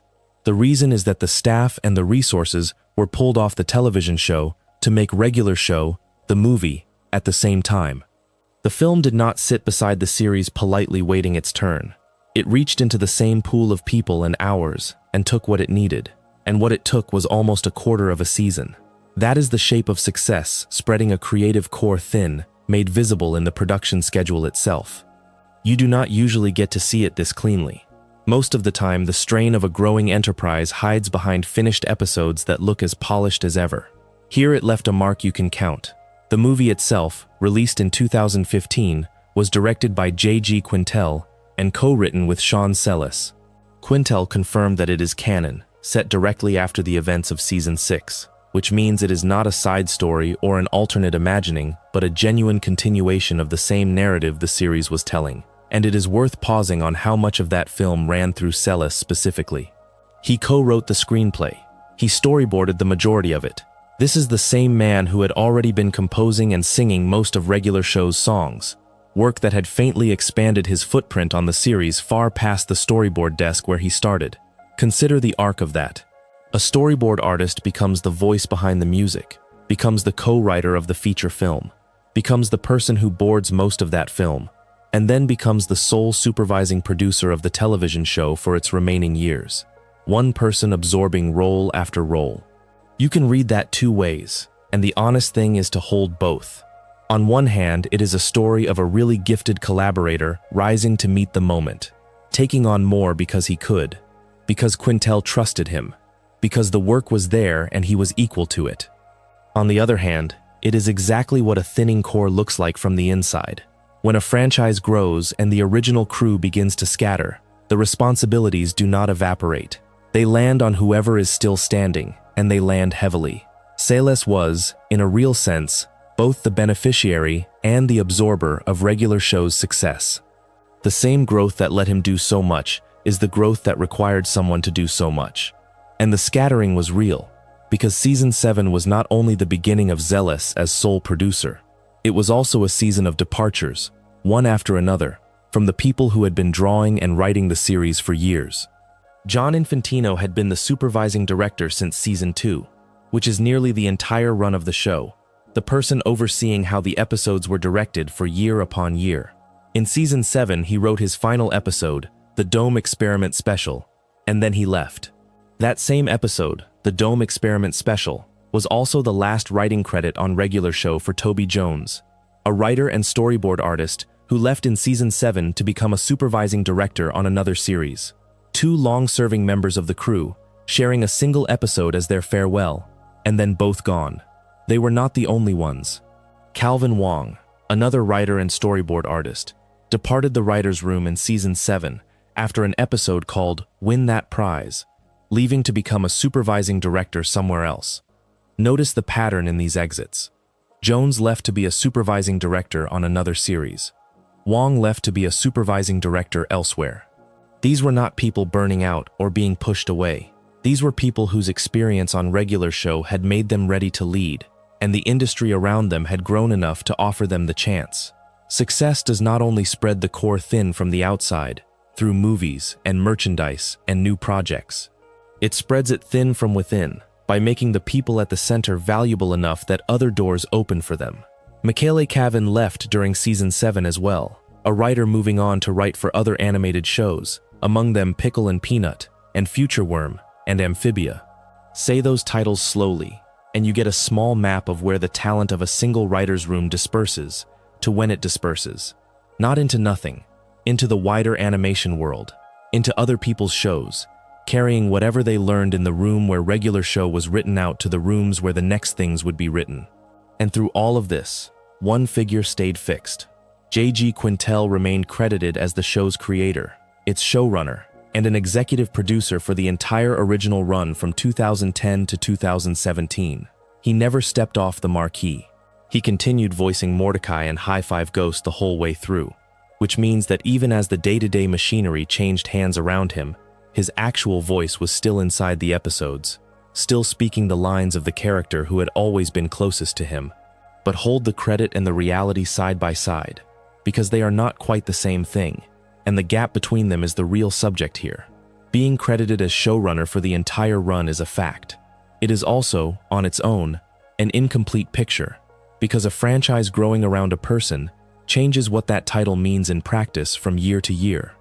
A creator directing a feature film is not, in those months, running the writer's room in the same way.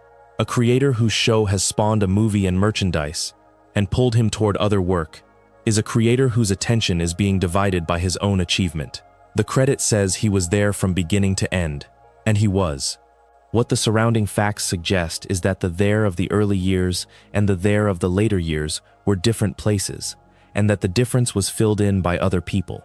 By Celis taking on role after role, by a new generation stepping up as the older crew moved out. None of this shows on the surface as decline. That is the strange, calm truth of a golden age ending through success rather than failure. The episodes kept coming. The movie was made and was canon and slotted directly into the story. The name at the top never changed. And underneath all of that steadiness, the core that had made the thing was silently being pulled apart and reassembled.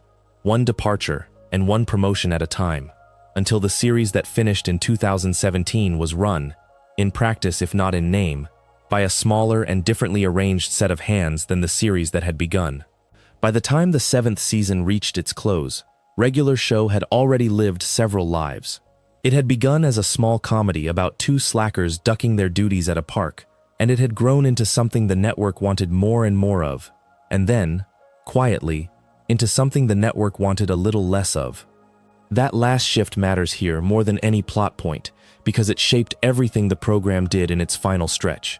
J.G. Quintel, the creator, has said in interviews that the writers began talking about how to end regular show around the 7th season, after they learned the series would receive a shorter renewal than it had in previous years. He asked the network to give him advance notice, so that he could end the series properly. Think about what that request contains. It is not the language of a show being canceled out from under its makers. It is the language of people who had decided, while they still had the room to decide, that they would rather build an ending than stumble into one. And so the 7th season does not drift toward its finale. It launches toward it, literally. The season closes with an episode called Rigby's Graduation Day Special, and that episode ends with the entire park, the dome and everything under it, being fired into space after the crew is ordered to push a red button.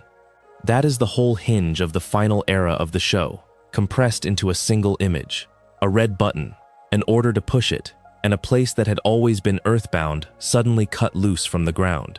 Everything the series had been about for 6 seasons, the loitering, the small errands, the quiet cruelty of a job at a park, is torn up by the roots and thrown into the dark.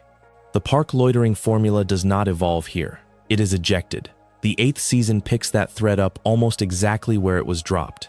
The premiere, One Space Day at a Time, aired on the 26th of September 2016, and it opens with the park crew, plus Eileen, drifting in space inside the park dome. They are alive, they are together, and they are lost. What they discover early is strange and telling. Other parks from around the world have also launched into space. So the thing that happened to them was not a private accident. It was part of some larger design they cannot yet see.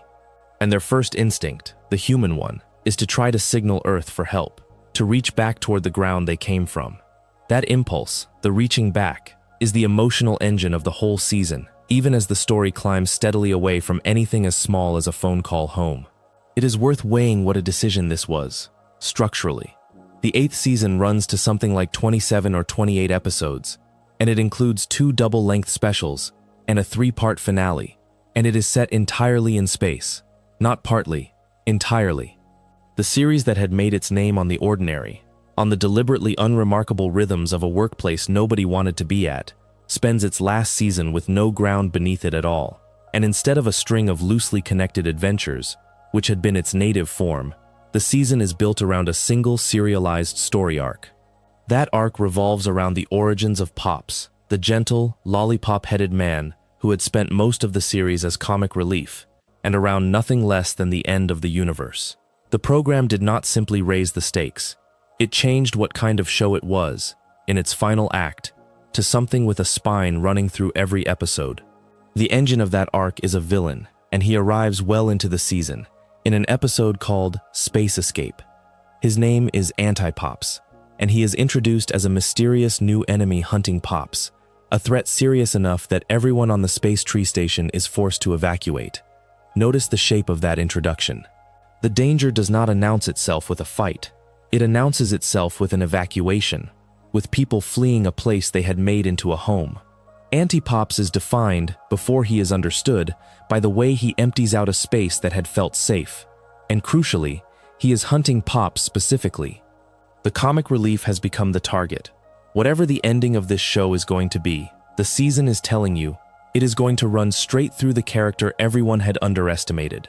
To understand a hunt like that, you have to understand who is being hunted, and the season knows this.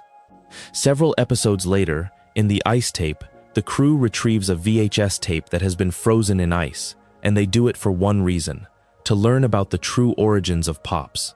There is something subtly beautiful about the choice of object. Not a prophecy, not a glowing artifact, but a videotape, an obsolete piece of home recording technology, sealed in ice and waiting to be thawed and watched.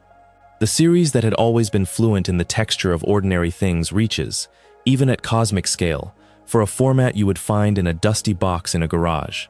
The mythology is enormous. The key to it is a home video. Then the season does something that, on paper, sounds almost absurd, and in practice, is the most honest thing it could do. In The Key to the Universe, an ancient sensei named Earl trains Pops to prepare him for his climactic confrontation with Anti-Pops.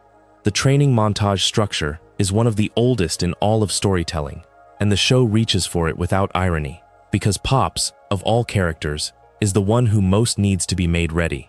A being defined by softness and cheerfulness is being sharpened, deliberately, for a fight that will decide the fate of everything. Hold that idea, because the series is setting up a question it fully intends to answer, which is what, exactly, Pops has been trained to do when he finally faces his enemy. The answer arrives in the series finale, a 3-part special running roughly 33 minutes that aired on the 16th of January in 2017. Pops and Anti-Pops fight, and the fight is genuinely universe-ending. Their battle destroys and then recreates the universe. And in the middle of that, the collision between the two fists resets time itself, and it sends Mordecai and Rigby back into a scene that replays the very first episode of the series, the one called The Power. This is regular show folding all the way back to its own beginning. Rigby regains his memories quickly. Mordecai does not. He only remembers who he is, and everything the two of them lived through, after he touches a buried stash of Blu-rays that the crew had made, documenting their own adventures. Once again, the program reaches for a home-recorded object as the thing that restores the truth. A frozen VHS tape gave them Pops' past. A buried stash of Blu-rays gives Mordecai back his own. The series trusts recorded memory, the physical artifact of it, more than it trusts anything else. And then comes the resolution, which refuses the entire premise of the battle it has spent a season building toward. Pops does not defeat Anti-Pops through combat. All that training, all that preparation, and the fight is not won with a blow. Pops resolves it by hugging his brother, because Anti-Pops is his brother, and the embrace returns Anti-Pops to his original size. Having been made small again, Anti-Pops accepts his fate, and the two brothers die together as Anti-Pops heads into the sun. Feel the strangeness and the rightness of that.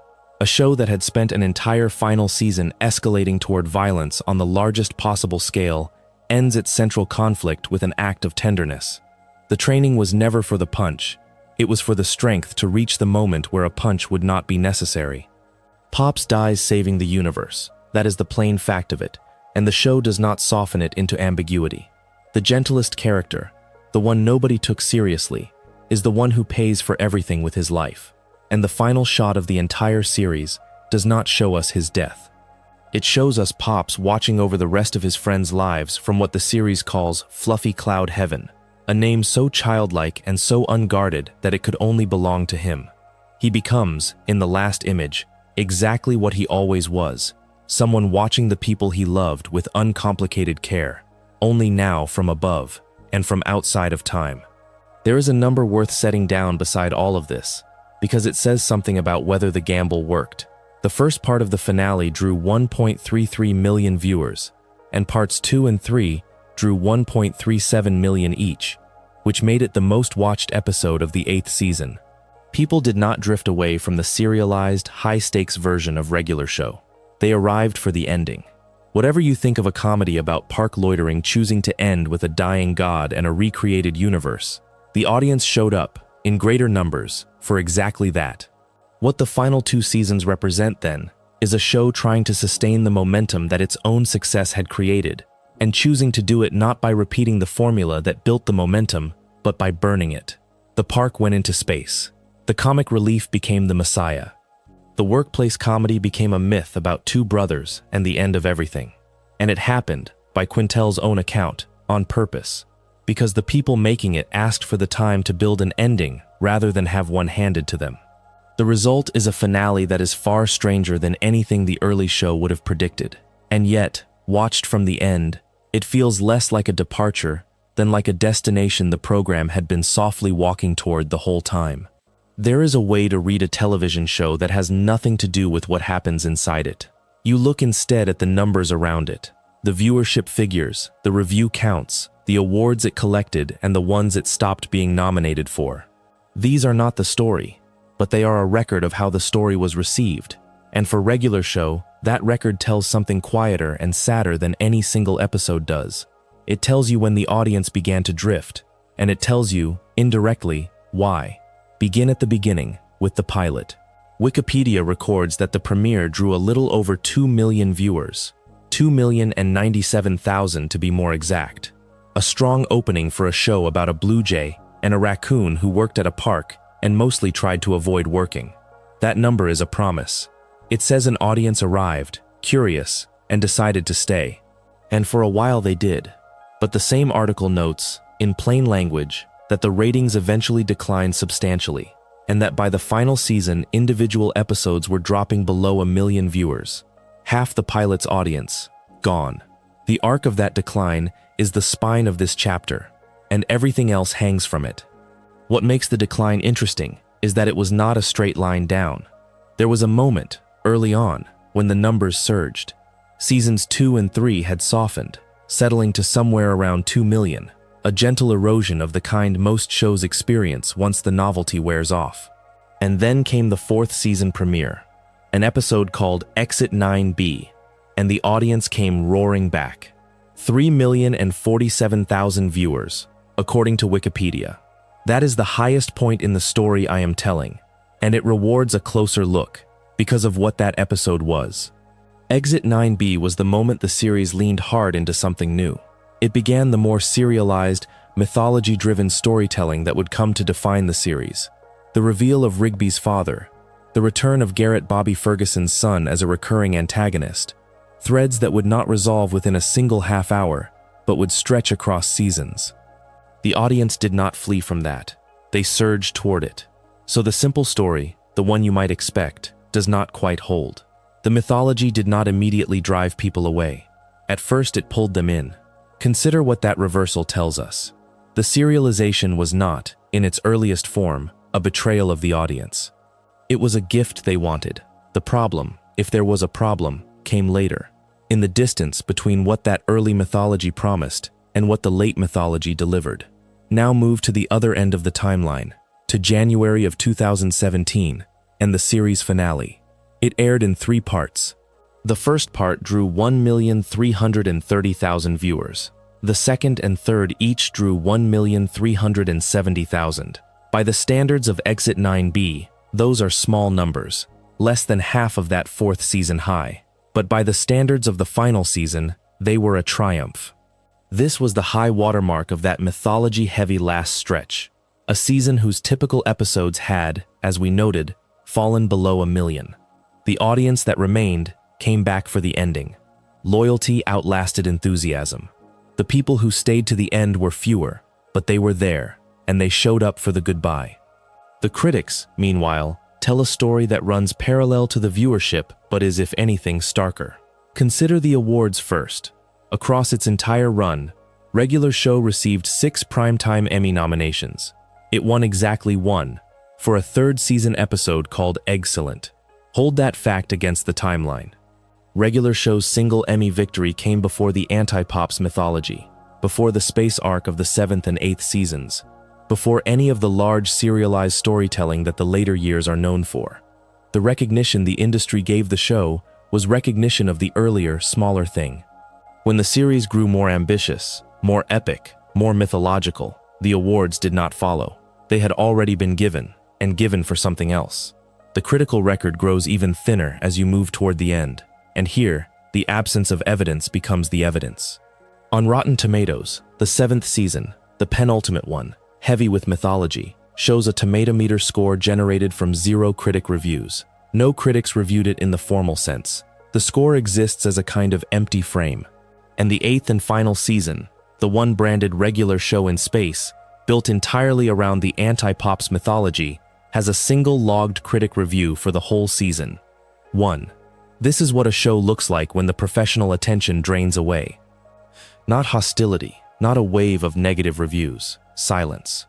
The critics did not turn on regular show. They simply stopped watching it in the way that produces reviews. And that silence is its own verdict. Quieter, and in some ways, more final than any bad score. The one critic who did engage with the ending gives us the clearest articulation of the tension this whole chapter circles. Eric Thurm, writing for the AV Club about the series finale, put his finger on exactly the seam where The Late Show pulled away from the early one. He wrote that ending the series with an anti-pops showdown feels a bit off, and he offered an alternative, arguing that Rigby's graduation would have made more emotional sense, grounded as it was in years of him being an idiot. Read that carefully, because it is a precise piece of criticism. Thurm is not objecting to spectacle. He is observing that the emotional weight the program had actually earned, over years, was built on character, on Rigby being a specific kind of foolish, growing slowly, and that a cosmic battle with a mythological villain did not draw on that accumulated weight.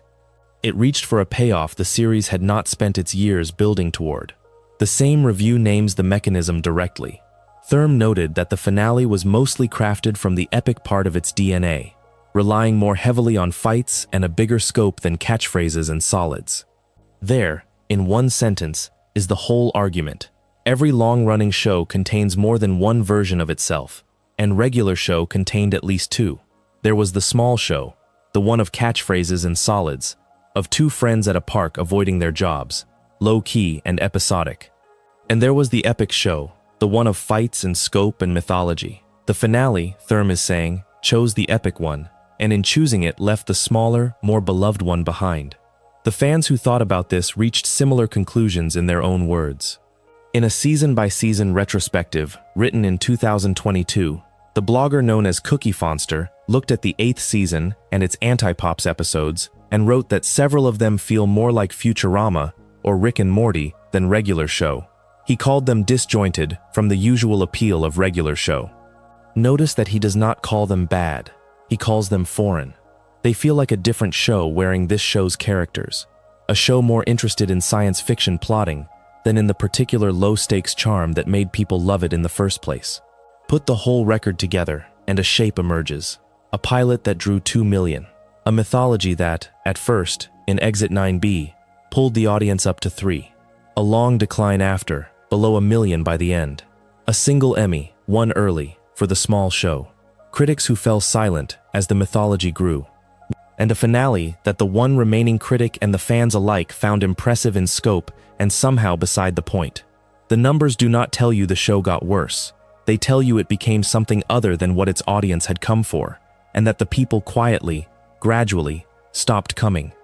There is a particular kind of quiet that settles over a show once its network has told it, in advance, that the end is coming. On the 13th of September in 2016, Cartoon Network announced that regular show would conclude after its 8th season. There would be no season 9. What makes that date worth noting is how recent the opposite news had been.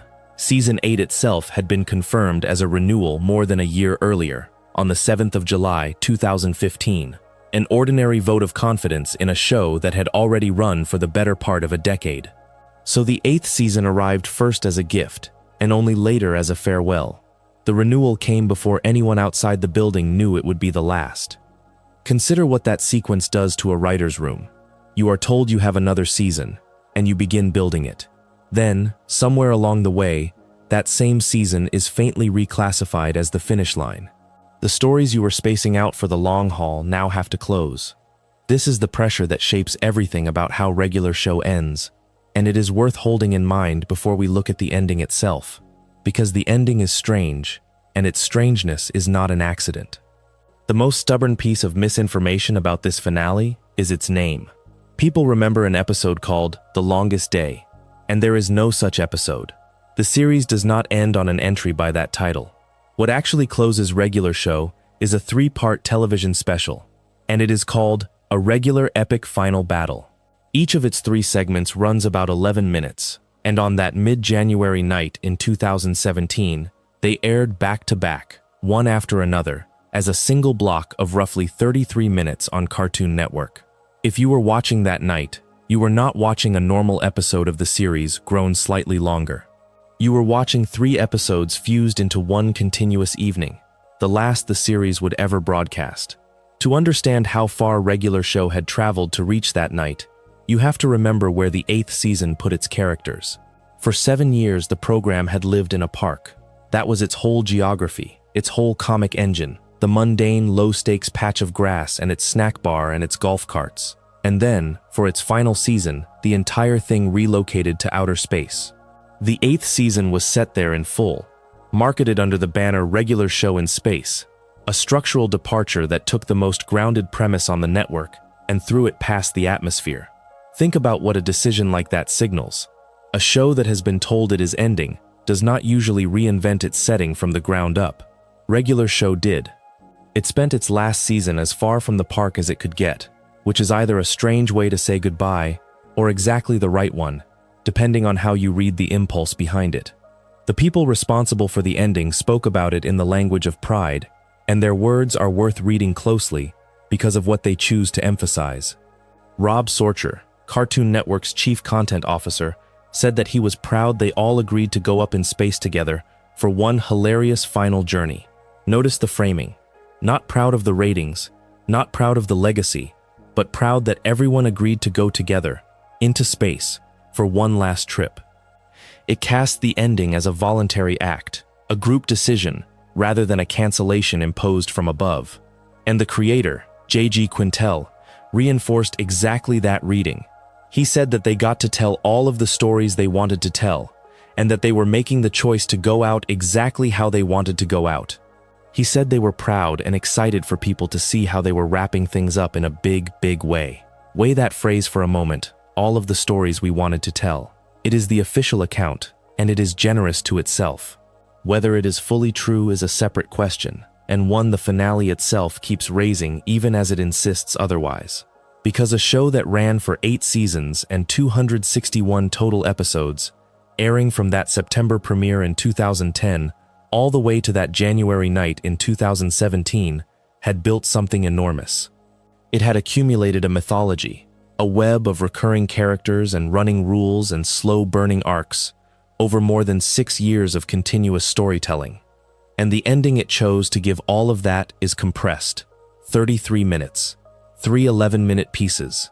For a mythology that sprawled the way this one did, that is a small vessel to pour everything into. The central image of that ending belongs to Pops, and it is regular show's clearest statement about what it thinks resolution should look like. For much of the 8th season, the world has been governed by a recurring cycle, a time reset that keeps returning things to a starting point. And the engine of that cycle is the conflict between Pops and his evil twin, Anti-Pops, who is voiced by Robert Englund. The obvious ending, the one the series has been training you to expect, is a fight. One of them wins. The cycle breaks because the right side prevails. That is not what happens. Pops ends the cycle by embracing Anti-Pops instead of fighting him. He puts his arms around the thing he was made to oppose, and then he flies with him into the sun. The reset ends not through victory, but through the refusal to keep fighting at all. For a show that spent so many episodes on absurd escalating conflict, choosing to close its cosmology with an embrace is a quiet and genuinely surprising move. The third part of the special is titled The Power, and here the show does something that rewards the listener who has been with it since the beginning. That final segment deliberately mirrors the structure of the very first episode, the original pilot. In it, Rigby is the one who recovers his memories of the reset first, exactly as he did in the pilot. The series reaches all the way back to its own opening and folds it into its closing, so that the last movement of the series rhymes with its first. This is the kind of gesture that only a show ending on its own terms can make. You have to know you are ending in order to build a mirror like that, and it is, I think, the strongest evidence for Quintel's claim about choice, because a compressed ending forced from outside does not usually have the composure to quote its own pilot in its final third. Then the special does the thing that finales do when they want to tell you that time keeps moving after the credits. The epilogue jumps forward 25 years. We see Mordecai as a professional painter, the slacker who never quite figured out what he wanted, now settled into an actual vocation. We see Rigby married to Eileen, with children, the character built almost entirely out of avoidance now anchored by a family. And we see High Five Ghost working as a DJ, with Celia. It is a tidy set of futures, each one closing a thread the series had left open, and it moves fast, because it has to. 25 years compressed into an epilogue is its own small comment on the whole situation. Regular show had the room to imagine a quarter-century of aftermath. It did not have the room to linger on any of it. And the last image belongs, fittingly, to Pops, who is dead by the time the epilogue plays. He watches his friends' lives unfold from the afterlife, looking down on the futures the program has just shown us, and then he ejects a VHS tape labeled Regular Show. That gesture reaches back to the show's own framing, to the idea that everything we have watched was, in some sense, a tape being played. Pushing the tape out is the series turning itself off. It is a clean and slightly haunting way to end, a dead character closing the recording of the world he lived in, and it lands with more weight than a half hour of animation has any obvious right to carry. The audience showed up for it.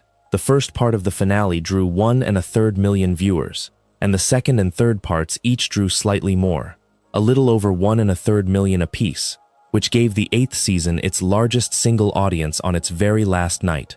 There is something worth noticing in that shape. The numbers climbed across the 3 parts rather than falling. People did not drift away as the night went on. They stayed, and more of them arrived, so that the show was at its most watched in its final minutes, in the last block it would ever air. Whatever the 8th season's move into space had cost the series in familiarity, the ending itself gathered the audience back. So we are left with a finale that is, in almost every measurable way, a success on its own terms, and a finale that still reads as compressed against the thing it was ending. Both of these are true at once, and the tension between them is the real subject of this chapter. Success bought Regular Show its 8 seasons. The renewal came, the audience held, The network let the creators end it the way they wanted, rather than pulling the plug mid-sentence. Quintel got to build his mirror of the pilot, got to send Pops into the sun in an embrace, got to eject the tape. And yet 33 minutes for a mythology that had grown across 261 episodes will always feel like a large story exhaling through a narrow opening. The ending is composed, deliberate, and self-aware, and it is also fast, because the 8th season had been silently turned into a finish line partway through its own making. That, in the end, is what it means to go out on your own terms and still feel the walls close in. The choice was real. Quintel was not lying when he said they got to go out exactly how they wanted. But the shape of the going out was set by a calendar, by a September announcement that redrew a season already in motion, and the finale carries that pressure inside it like a held breath. It is a good ending. It is also visibly an ending that had to move quickly, and the fact that it moves quickly and gracefully at the same time is the last trick a long-running show gets to perform. Pops pushes the tape out.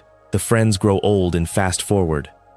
And the park, the thing regular show was actually about for 7 years, is nowhere on screen, because by then the program had already left it behind and gone up into the dark to finish. Consider what the phrase actually promises. Success killed the golden age. It is a clean story, the kind that travels well in a comment section, and it carries an emotional logic that feels true before you have checked whether it is. The idea is that a show gets popular, the network gets greedy, the creators lose their footing, and what was once beloved curdles into something lesser. For regular show, this narrative hardened over the years into something close to received wisdom, but the production record, the ratings, and the words of the people who made the series tell a story that is quieter and, in a way, more admirable. Start with how it ended. Cartoon Network announced that regular show would conclude after its 8th season in a joint statement with its creator, J.G. Quintel, made roughly 2 weeks before that final season premiered. Season 8 began in late September of 2016, with new episodes running weeknights through January of the following year. Notice the shape of that, a joint statement. Not a quiet cancellation buried in a schedule change, not a show pulled off the air mid-run, but a coordinated announcement in which the network and the creator stood together and named an ending. And the ending was not something done to Quintel. He said, in effect, that he had told Cartoon Network to let him know when they were ready to end the show, and that the conversation about ending it began in the middle of production on Season 7, before the final season had even been written. Weigh that against the timeline of the fan narrative. The decision to conclude did not arrive after some collapse in quality. It was seeded a full season early, discussed while the series was still deep in its run, planned rather than suffered. Quintel framed it as a deliberate creative choice. There is something to be said, he offered, about going out on a high note where you feel that you did good and that you did not slip, and you say, "We are done." Hold that word, slip. It is the very thing the fan narrative accuses the later show of doing, and here is the creator using it to describe the outcome he was actively trying to avoid. Whether he succeeded is a separate question, but the intent matters, because the popular story requires a creator who lost control, and the record shows a creator who was watching the exit the whole time.